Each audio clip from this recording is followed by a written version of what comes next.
Boa tarde a todos os irmãos, bem-vindos mais uma vez ao canal Uma Bíblia por Dia. Hoje vamos falar sobre a tradução oficial da CNBB, né?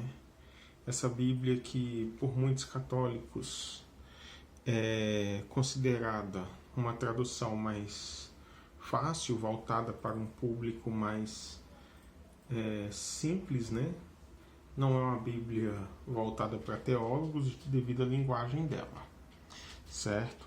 A história da tradução oficial da CNBB remonta a uma bula papal que veio identificando Bíblias, né, que poderiam ser usadas nos missais sem ter aquela confusão, né, dizendo que um texto da Bíblia foi retirado de uma versão, outro texto de outra. E a tradução oficial da CNBB veio para facilitar este trabalho, tendo uma única versão oficial no país, né? Essa aqui é uma versão de capa vinho dura, né? Ela tem o símbolo da CNBB aqui, a Conferência Nacional dos Bispos do Brasil, né? E essa é a edição de 2019, a segunda edição. Então ela foi feita uma tradução por um corpo de tradução da CNBB. Ela tem nihil obstat imprimatur, né?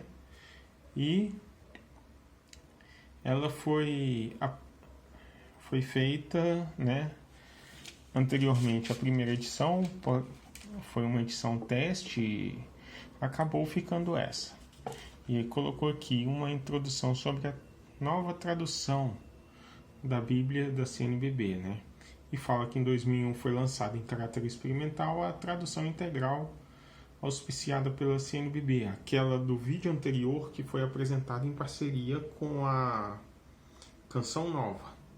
Aquela veio a ser a primeira tradução da CNBB, mas em caráter experimental, como foi dito aqui, né? E aqui eles explicam um pouco sobre isso. Fala sobre os colaboradores, né?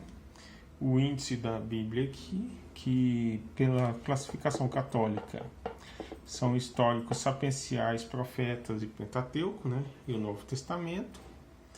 E depois disso vem sinais, abreviações, transliteração e versões que foram utilizadas, né, na tradução dessa Bíblia.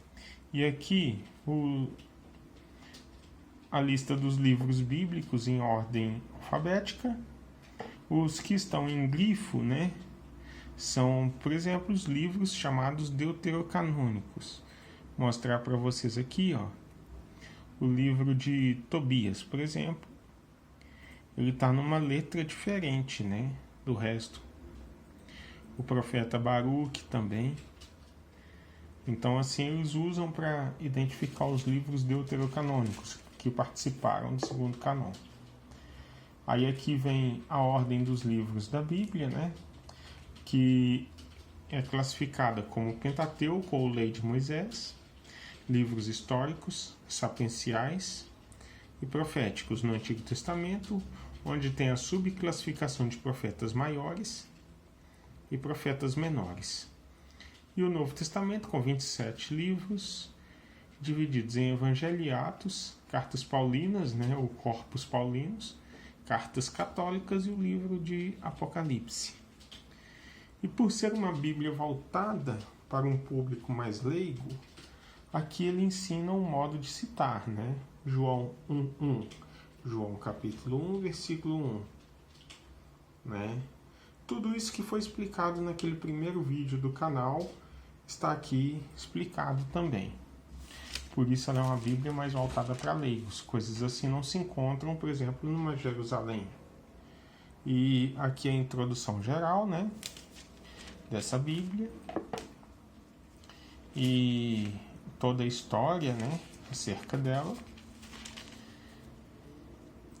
E depois da introdução geral, que é bem extensa, vem uma introdução ao livro de Gênesis, né, que é a introdução ao Antigo Testamento, Pentateuco, do livro de Gênesis, diferenciando aqui capítulo de 1 a 11 os primórdios, de 12 a 50 os patriarcas, né? dividido por Abraão, Isaac e Jacó, José e seus irmãos, né? Essa é a classificação deles. E aqui já começa o livro de Gênesis. Essa Bíblia ela tem uma diferença em relação a outra da CNBB com a Canção Nova, né? Apesar da linguagem, tudo, existem muitas diferenças entre elas. Por exemplo, aqui diz assim: no princípio, Deus criou o céu e a terra.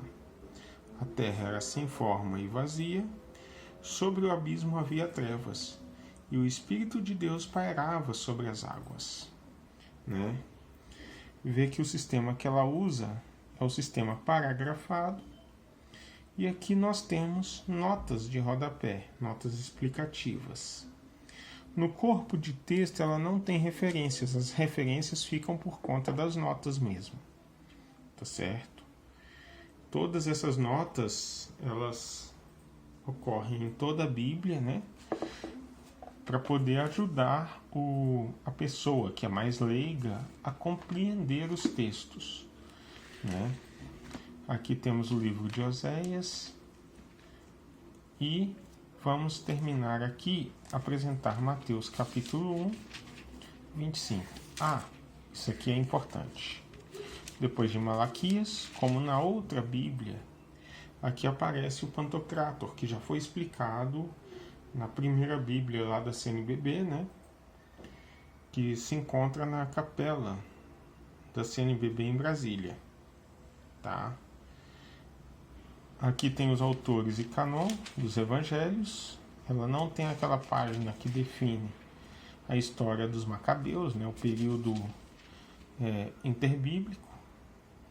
E aqui nós temos Mateus capítulo 1, 25, onde diz assim: e não conviveu com ela enquanto não deu à luz o filho, ao qual ele pôs o nome de Jesus. Né? Aqui ele cita dessa forma, né, uma linguagem mais simples para as pessoas mais leigas entenderem. Né? E aqui vamos em João, capítulo 1, que como quem já acompanha o canal há muito tempo, sabe que é o meu versículo favorito, né?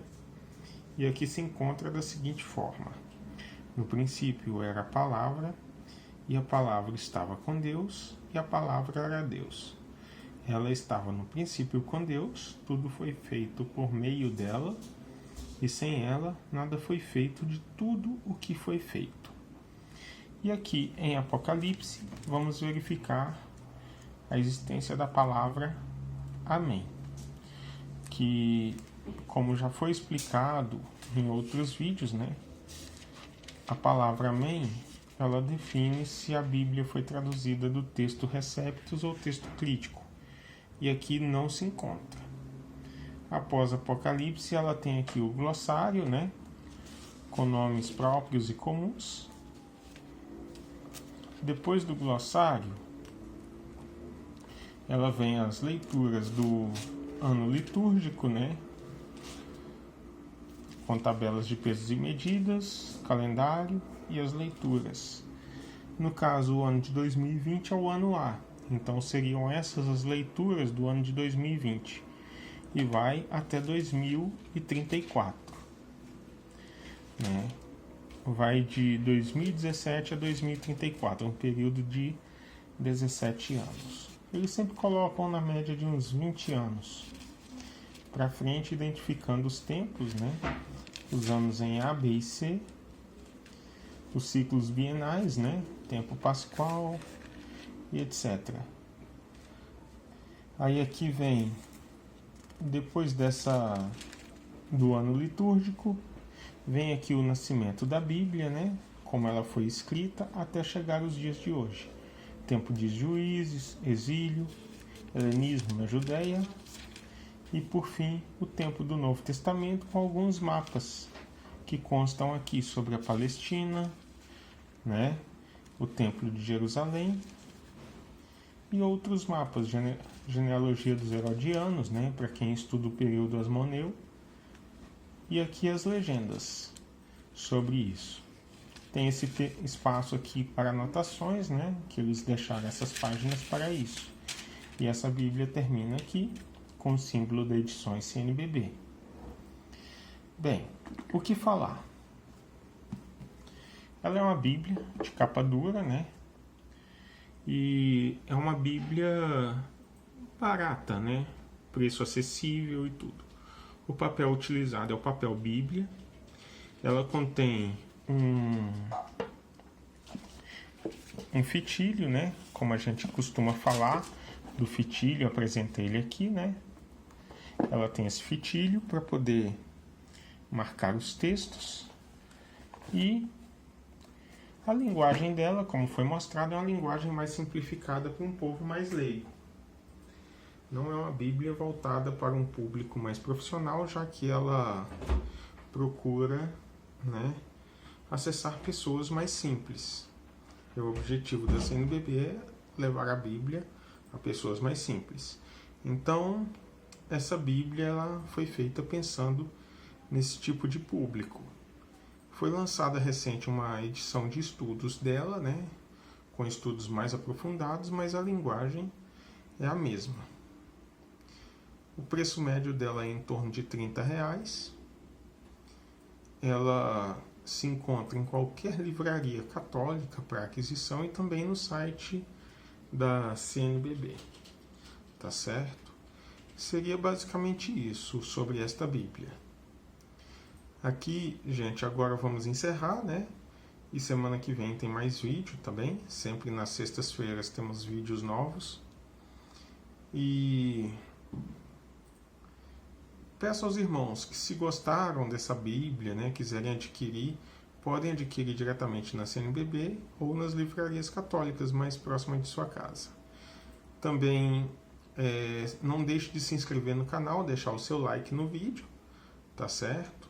E compartilhar esse vídeo em todas as redes sociais para que possa chegar ao maior número de pessoas, né?